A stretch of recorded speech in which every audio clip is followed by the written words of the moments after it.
Un seul titre au sommaire de cette édition, l'Église des Assemblées de Dieu d'Antenneville enregistre 140 nouvelles décisions à marcher avec le Seigneur Jésus-Christ. Mesdames et messieurs, bonsoir et merci de nous recevoir chez vous. Une fois n'est pas coutume, nous ouvrons cette édition avec une note de musique et nous sommes à l'Église des Assemblées de Dieu de Dassasgo où la chorale féminine a présenté aux mélomanes sa toute première œuvre discographique de 10 titres. Le point avec Delphine Banissi et Dieudonné Koumsara. Pour enregistrer l'album, on a mis quand même du temps parce que c'est plusieurs personnes à la fois, des mamans qui sont des responsables de foyer. Donc je peux dire que ça a pris au moins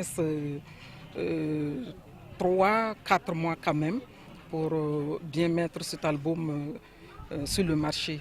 Porté sur les fonds baptismaux en 1974, ce n'est qu'en 2014 que la chorale féminine de l'Église des Assemblées de Dieu de Dassasgo prend l'initiative de faire un album.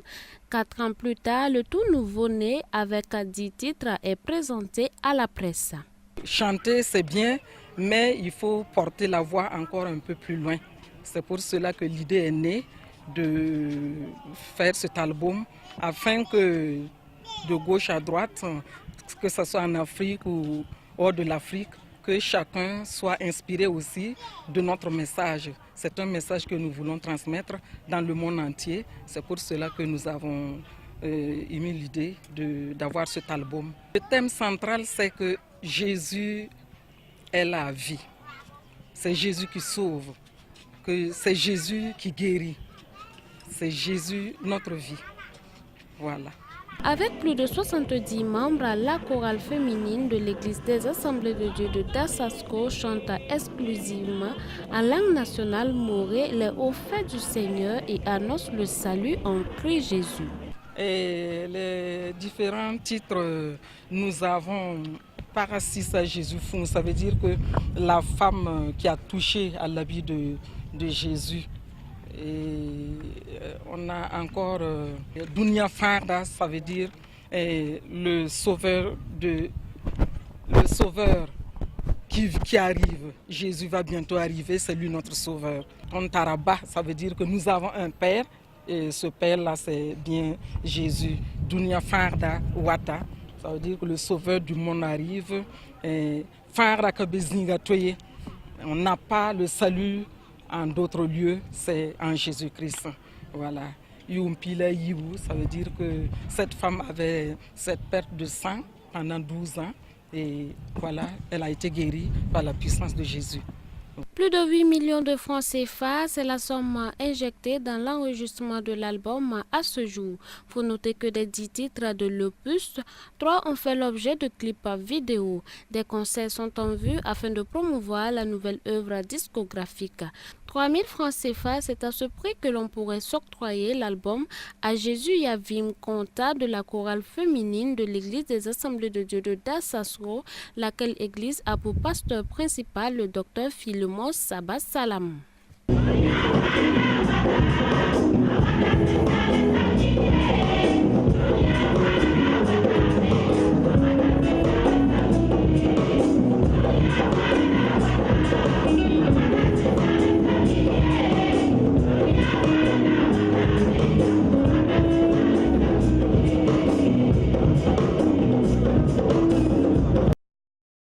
Et comme je vous l'annonçais en titre, ils étaient 140 ce dimanche matin à l'Église des Assemblées de Dieu d'Antenneville à prendre la décision de suivre le Seigneur Jésus-Christ. Le film de la cérémonie de baptême pour vous. Un grand jour, c'est peu de le dire pour Jean-Charles Savadogo ce dimanche 29 avril 2018 à l'Église des Assemblées de Dieu d'Antenneville. Un jour vraiment honorable et spécial pour moi. Parce qu'on va renaître à nouveau dans la foi chrétienne et ça va nous permettre beaucoup de se concentrer dans la religion et aussi de savoir tourner le dos au monde et puis voilà, essayer de se concentrer sur la voie chrétienne. Avec 139 autres, il a pris la décision de suivre Christ pour le reste de sa vie en passant par les eaux de baptême qui symbolisent la mort et la résurrection avec Christ. Après plusieurs années passées à l'église, ces 140 nouveaux-nés ont suivi avec brio la formation à la foi chrétienne et à la Bible durant 3 mois. Bon, je suis très contente d'avoir réalisé vraiment ça et je suis contente de renaître de nouveau. L'enseignement a duré 3 ou 4 mois. Ils étaient 142 au départ, mais il y a eu 2 défections. Nous leur avons enseigné la parole de Dieu et surtout comment vivre une foi chrétienne digne de ce nom. Le baptême d'eau est une ordonnance divine et toute personne qui accepte Jésus-Christ doit se faire baptiser, tout comme Jésus lui-même s'est fait baptiser par Jean-Baptiste. Nous leur exhortons à prendre courage et à observer les prescriptions bibliques, quelles que soient les situations qui se présenteront à eux.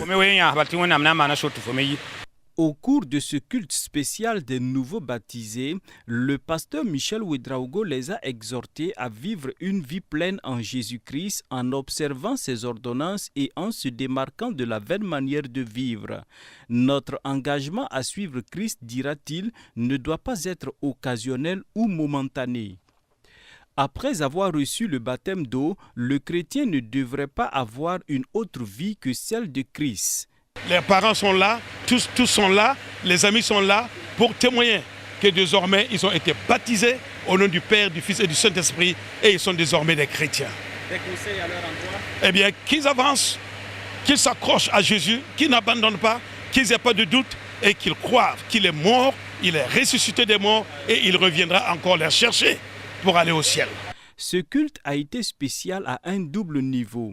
En effet, au-delà de la célébration des 140 nouveaux-nés, le pasteur Michel Ouedraogo et tous ses compagnons de la promotion 1978 de l'école biblique de Koubri ont tenu à rendre grâce à Dieu pour son soutien durant ces 40 ans de vie pastorale. Ce fut le moment de se remémorer les temps forts de la tendre jeunesse.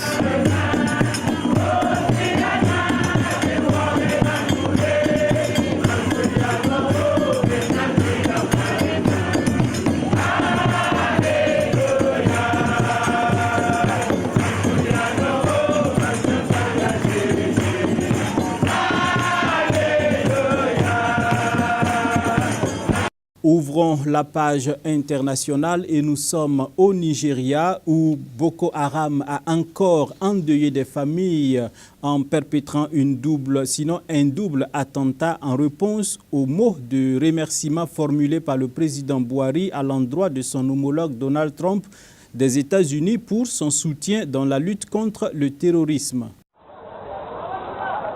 Comme une réponse au remerciement du président nigérian à Donald Trump pour son aide contre Boko Haram, le groupe terroriste a orchestré un double attentat et fait des dizaines de morts hier au Nigeria. La ville de Mubi, dans le nord-est du pays, a connu la pire attaque de son histoire. Un kamikaze s'est fait exploser dans une mosquée, puis un second sur un marché qui se trouvait à proximité. Le bilan officiel est pour l'heure de 26 morts et 56 blessés, dont 11 très grièvement touchés. Mais des témoins contredisent ces chiffres et affirment avoir assisté à l'enterrement de plus de 70 personnes en fin d'après-midi. Les autorités n'ont pas commenté pour l'instant, précisant seulement que les 2 kamikazes n'étaient même pas majeurs. Le chaos régnait encore hier soir à Mubi. La supposée ingérence russe dans la campagne électorale de Donald Trump fait toujours couler beaucoup d'encre et de salive, toute chose qui met le président américain hors de lui et surtout face à la volonté du procureur de le citer à comparaître devant un grand jury. Aux États-Unis, l'enquête officielle sur l'ingérence russe durant la campagne électorale a de nouveau mis en colère Donald Trump. Lundi, le New York Times a publié les questions que souhaite lui poser Robert Mueller, le procureur spécial chargé du dossier. Les questions transmises à la Maison-Blanche semblent indiquer que les enquêteurs s'intéressent à une potentielle entrave à la justice de la part du président américain. Sur Twitter, Donald Trump a critiqué la fuite des questions et a ironisé. Il semblerait très difficile, explique-t-il, d'entraver la justice pour un crime qui n'a jamais eu lieu et de parler de chasse aux sorcières. L'ingérence russe dans la campagne électorale empoisonne le président américain depuis son élection.